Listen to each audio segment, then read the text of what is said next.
Back of my name right there, Scotty D. That's Scotty D on the back of the NWA album cover. That's the G stuff right there, man. It's me in the picture.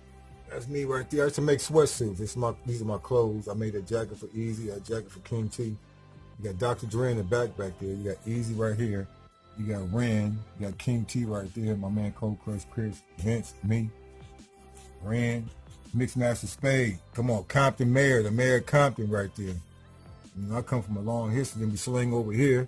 The front of his album, that was the dopest album cover back in the day. Yeah, I had that one. That's that King T, DJ Pooh right there. Then you turn around, you got Mixmaster Spade, me, Dre, Pooh, and Lil Vince. You got Keith Cooler, the DJ. So yeah, my history go back. ZONE24TV, we're here with Scotty D, the legend of LA, California, the West Coast. How the West was won, Missed That World.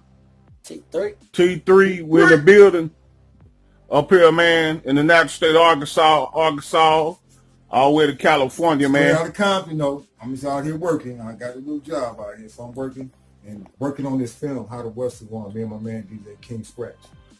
Okay, we got Mr. Everywhere. Mr. Everywhere, go ahead, Mr. Everywhere. This is Mr. Everywhere, representing ZONE24TV. We're here with Scotty D, NWA great, West Coast veteran.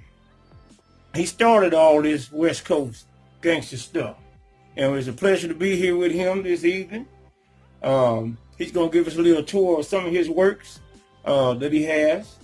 I turn over to Scotty D. Oh, it's my plaque from Death Row. That's a Death Row plaque right there. I gotta film myself too? No, you just... Oh, okay, yeah. That's me right there. That's one of the plaques that Suge gave me personally. You know, Snoop sent me this for the 25-year anniversary. You know, he that's a personal friend of mine, man. Good brother right there. Matter of fact, we might even be doing our premiere for How the West was Won at the compound. Okay. That was a good history lesson that we had. Once again, How the West was Won is going to be is that documentary? Docu-series. Docu-series. It's like about 13. We got 9 hours of film already done. We're about to launch in the next week or so with Source Magazine. It's going to be a stream site. Wasn't a lot of money involved. It's not about the money with this project. It's about the information for the people to know how we all started on the West Coast. You heard the East Coast story. Now you're going to know, feel, believe, and understand the West Coast story. So let's get into this interview. I learned a little bit about the West Coast with the electro funk. Some of the groups like Uncle Jam's Army playing at the LA Coliseum back in the early days. And then you just heard Bambaataa doing a song, Planet Rock, that was influenced by who? West Coast.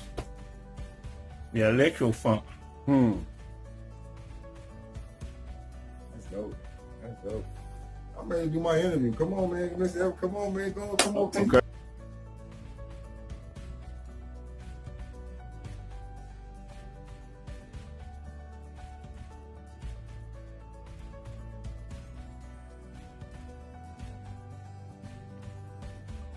Good evening. This is Mr. Everywhere from ZONE24TV.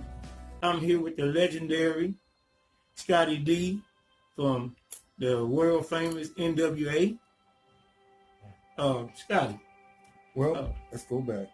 I wasn't from NWA. I was before NWA. I was before hip-hop had the name hip-hop. My original crew, 1979, was the Sound Masters crew. The Sound Masters were featuring DJ D, Coolio, Little Richie C, WizKid, Derek, and several other, DJ Juan, and Spoonie C and Coolio, all was in the same group. But our group is attached to the Sound Masters crew from New York City, which was Just Ice, DJ Peel, DJ D, and several, maybe 300 other Sound Master crew members. 1979, we started in Compton, California. DJ D and the Sound Master crew in New York started in like 1973, 74. So we merged together in Compton and attached ourselves with one of the icons, pioneers of West Coast music, Mixmaster Spade, out of Compton, which featured Scotty, who made the Batarang, Mixmaster King, Casper, DJ Vegas, and several other people in the Compton posse, Mo Love. That was like our nucleus. To this day, we were before the Zulu Nation, coast to coast. We were before Rhyme Syndicate, coast to coast.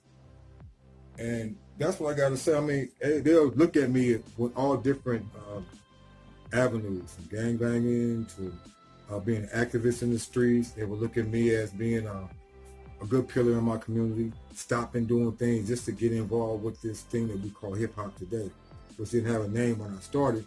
But I wasn't never a member of NWA. I just helped my friend Eazy-E and Dr. Dre promote that group. But I actually worked for Ruthless Records. I worked for Death Row Records. I worked for Rap-A-Lot Records. I worked for maybe 40 record labels in my career. I helped record labels sell over 500 million records. And I got a lot of elements that go along with it. I was a clothes designer before Dapper Dan. I did that. I was one of the first road managers, on the West Coast. To make a long story short, let's finish this interview. I had to stop that before we get started because Eazy was just a really good friend of mine, you guys.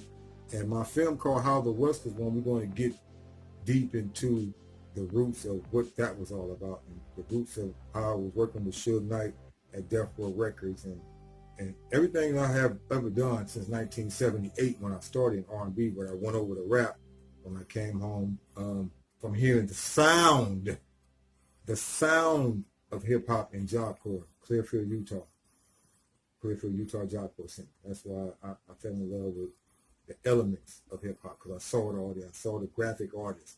I was always a graffiti artist myself.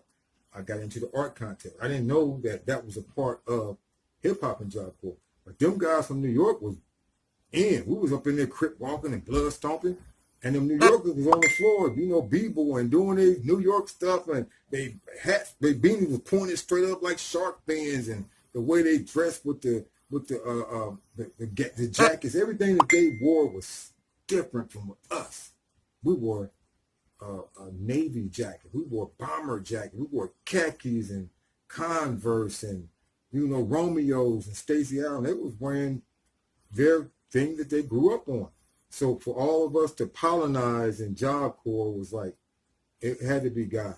Almighty God had to pollinize us to put that braid together.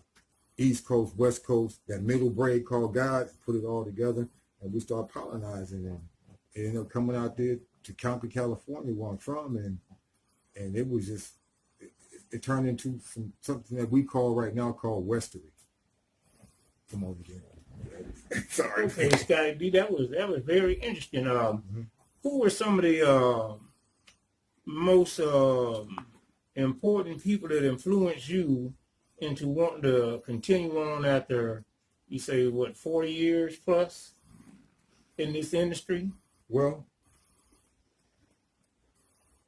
I never had a mentor until maybe, I had a mentor. His name was Gaylord Hunter. They were R&B guys, though. And they came with a record label called Stax Records. Al Bell, he had Rufus Thomas, Isaac Hayes, Otis Ray. He had all the major R&B acts out of Memphis, Tennessee. But Al Bell is from Little Rock, Arkansas. But my mentor was his first cousin named Gaylord Hunter. And he used to tell me a lot of stuff about this. We met at a nightclub. I was young, but I looked at older, so I would go to all the clubs, being, I don't tell you what I was doing. Statute of limitations. I might, tell them what might happen. It might come looking for me. The feds might say, not. So I met this brother, man, doing what I was doing, and I didn't know he was into the music industry. It just came out here, and it was all good. But make a long story short, I was about to leave LA and go to Job Corps, but when I came back, I was full of fire then, and I ran back to the brother, and he was still doing R&B, but I took his knowledge of that old school R&B stuff they were doing. They would walk on the radio station, pistol in one hand, record and some money in his hand, play my record. Which one you want to do? You want this pistol? You want this money in this record? Well, I'm going to see you in the parking lot. So I took that mentality to the rap game because a lot of them dudes were squared up and they were listening to people. They didn't know this culture had to be pushed regardless. And I had to be one of them people in the background pushing. Let's go.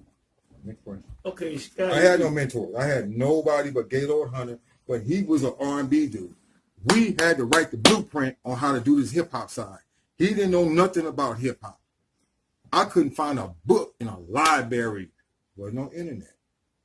No internet. No spot. No none of that. No Google. I couldn't Google that. You had to go look in the books in the library. And every book in the library wasn't given a black man or our culture, nothing. So we had to make the blueprint on how to do promotion, blueprint on publishing, blueprints on everything. We made them up as we went. And like I said, the culture didn't have a name. Rap. And the rap came from doing research. The rap name came from brothers that was doing poetry, like the Watch Prophets, Father Amdi, those brothers right there. The Watch Prophets made the first song. Their first album was called Rapping Black in a White World. Automatically, that makes them the pillars of the people who started the thing called rap. Hip-hop, to me, it didn't come from Bambaataa and them dudes on the East Coast. It came from, to me, California, because Tower of Power made a song called What Is Hip? Tell me, do you think you know what is hip? Out in California, on the West Coast, on the West Side, they had these time-cross dances, but they didn't call them dances. They called them hops. The language back there was, oh, yo, bro, what's up, blood? I'm a crypto, don't get you tripping. But what up? That was our language. What's up, blood? Pound, pound. Man, that was a hip-hop. Hip to us was like something good, like it was fly, it was groovy, it was all words but bounded into one. Hip. Hop was what they were doing. Dancing at a dance, but it was a hop. Time cross hops. It wasn't a time cross dance hop. So I started doing the research and putting this stuff together. I'm like, wow, why did God give me these keys? Why did he give me the keys to be like a person to hold all these keys like a maintenance man? You know what a maintenance man is? Walk around, all the keys, everything, unplug. And I got the keys, everything. Like that makes me like a person of being an ambassador from San Diego to Sacramento on the West Coast. I can probably call E40 and do lunch, call Dr. Dre and, do some breakfast because he early in the morning lifting weights, it's a buff dude. And if Suge was out right now, I'd probably do dinner with Suge, going to a wine cellar and get what I want. That makes me a person that never burned a bridge in this game. And it's hard to find. But like I said, from the get-go, I never had a mentor. I didn't know how to do what I did without the power of Almighty God giving me the knowledge and the wisdom and understanding, like, move, just do. Then a name came along, and then other people start falling in place, like people that I looked up to, which were like Roger Clayton, Uncle James Rodman. He was older than me, one of the biggest dance promoters ever. I say the world right now, because I never seen a brother with no groups, maybe a few rappers come on the stage, but no acts have 16, 20, 30,000 kids in one venue having fun, this dancing, getting their groove on, sweating all down their backs and wanting to come to the next venue. So Roger Clayton was one of my mentors. Okay. Him and Gaylord Hunter, Al Bell. I really looked up to Al Bell a lot because I didn't know them rapper dudes before I knew Al Bell through vision, looking at his records. He changed the label of Stack Records and he put his thing on there with a snap finger. Pap. That's graphic artist to me. That's a graffiti artist. He was that. Then he was an air personality. I remember Al Bell just putting together this thing called Watch That. He brought all of his groups to California. I actually interviewed Al on that specific subject. Why did he bring all of his acts to California and put together Watch That? But after I did that, it was other things that came out, like the guys, the Watts Prophets, they came out and said, why didn't nobody from Watts be on the show and watch that? It was this film, my thing is How the West is Won. It's going to be really great. A lot of information. And like I said, we didn't have no one to mentor us. We had to make it up as we went. In other words, I'm one of the architects. So you can't call, I don't like the word pioneer. I mean, an architect is somebody who really actually does the work. A pioneer is somebody with a title. No, I actually did the work, wrote things out, wrote up proposals, wrote up riders, and because we didn't know, we couldn't look in the book and get a rider for me and you to go perform. Nobody had that.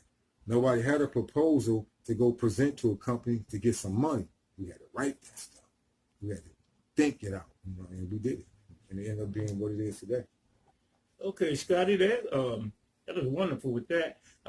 What information or game would you give to the up and coming artists? Since the days of the record companies were actually putting out albums or CDs and things like that has how pretty much diminished. What information would you like to give to the up and coming artists on how to get their music out there, kind of, in the fashion that you did with today's format? Well, I got 7 daughters. My baby daughter is 18. My oldest is 40.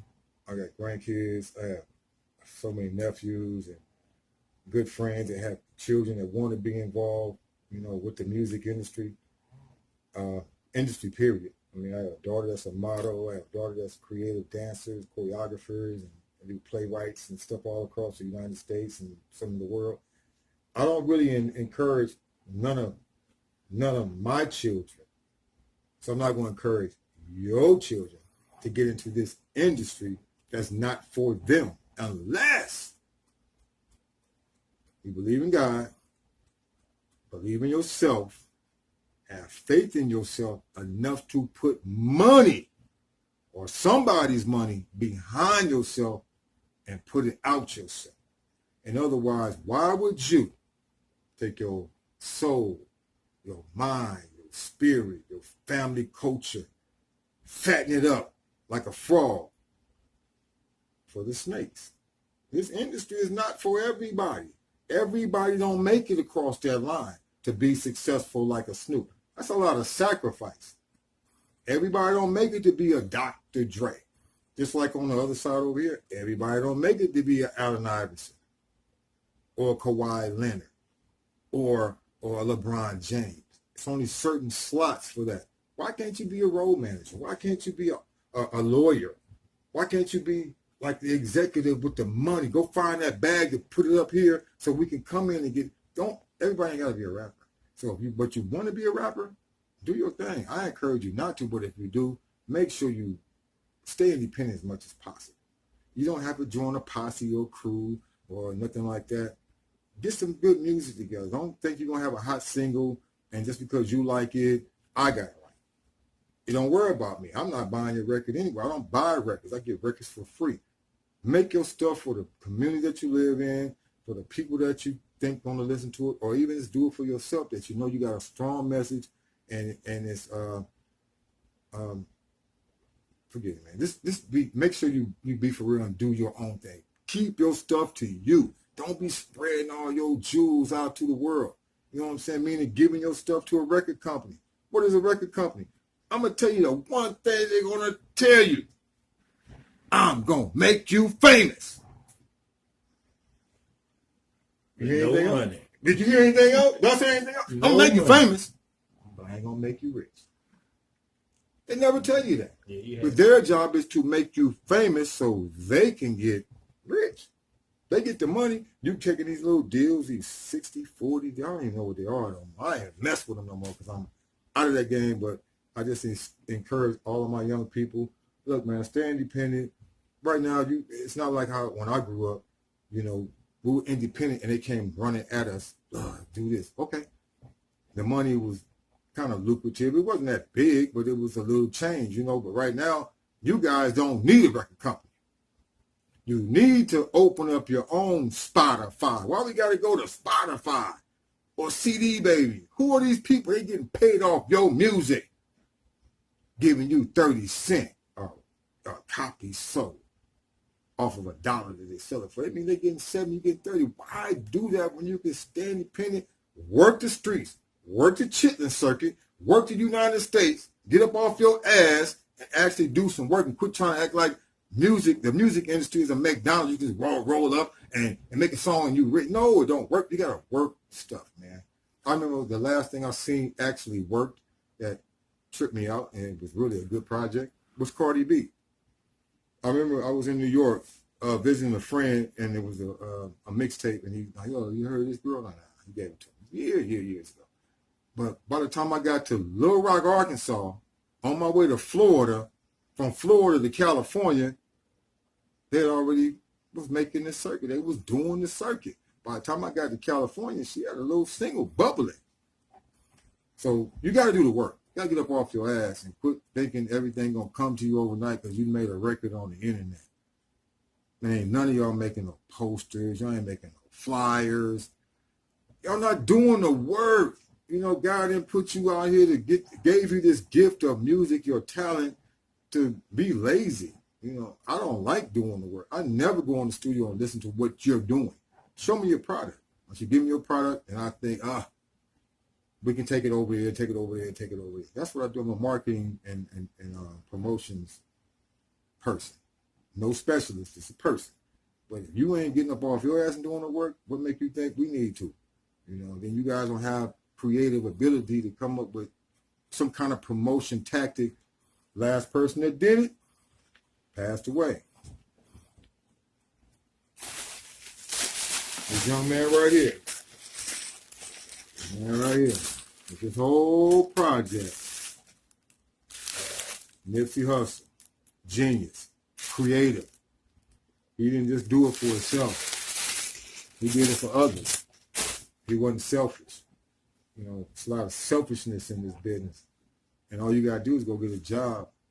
You know, working and making it, instead of robbing and taking it. This industry is not for everybody. Everybody can't be a football, basketball, baseball, swimmer, Olympian. Get a job. What's wrong with a job in America? This is what you supposed. Our ancestors worked for it. Why can't y'all, young lazy people? Not everybody. I'm just rambling. Got to get some stuff off my chest in this interview. But go ahead, man. Okay. Do what y'all do. Scotty D. What? So D3? I apologize, young man, but you hear what I'm talking about? Because you see it yourself. You see young people. Don't you see young people don't want to look at you working and making it? T3. Scotty D, when can we expect for the people out there in the world expect to see the How the West Is Won docuseries? Well, the docuseries, me and King Scratch been working on this thing. I've been knowing King Scratch for years, but we never worked together. But for the last almost 4 years, we've been really getting it in. Like really getting it in. My writer for my book is named Alan Scott Gordon. He wrote for the Source rap pages. He's moved to Dallas now, so he's closer to me to finish up the book with the information. We already got commitment from 2 colleges. If the information is correct in the book, they're going to do that book for the curriculum of music in colleges. As far as the information I put in this film, dynamite. We turned it in. You guys got here, 25 minutes ago? I turned the actual, we were supposed to turn it on the 1st. It was supposed to have been launched on the 1st. That's what the company that we're dealing with wanted to have on the 1st. It took us a little longer to take 9 hours and squash it down to an hour and 40 minutes. You feel me? It's like I'm 40 years plus in the industry. I can't take my 40 years plus and put it in 25 minutes or 30 minutes. It had to be a series. So I finished up 9 parts of the series. This company said, well, it's too much. Can you just give me one thing to start pre-promoting right now? So we try to break it down to an hour. The deepest we got was an hour and 40 minutes for it to what? Make sense. And for it to make sense, it's an hour and 40 minutes. We turned it in an hour ago now. And they're looking at it. I already know they wanted. I already wanted the first 30 minutes we had. Now they're looking at the whole entire part, because once they look at it, the money that they was telling me about for the 30 minutes, now it's like an hour and 40 minutes. I mean, double triple the money. It ain't about the money with me, but I put so much money out my pocket into this because that's how much I believe in the culture. That's how much I believe in the project. That's how much I believe in myself. You know what I'm saying? God gave me the gift to do this, and it's coming February. February, I'm gonna try at my best to push it back to my birthday. 'Cause I haven't had a birthday in 5 years working on this project. You know? So I want to do it all at the same time in March. March 6th is my birthday. So, yeah, March. Well, it's actually coming in February. I'm gonna try to push the date back to March. But we're doing pre-stuff the 15th of this month. It's going to be pre-promotions of the project coming. It's going to be a big commercial.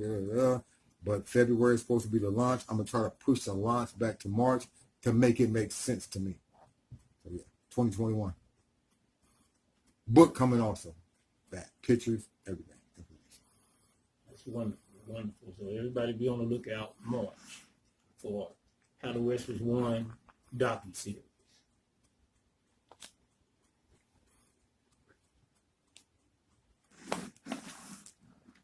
I'm Mr. Everywhere signing off with ZONE24TV with the architect of the West Coast music movement, Scotty D. Mr. Edwards, he already put it down. He already called me the architect. I love it. I'm keeping it in my itinerary. I love y'all. Peace out. How the West is won.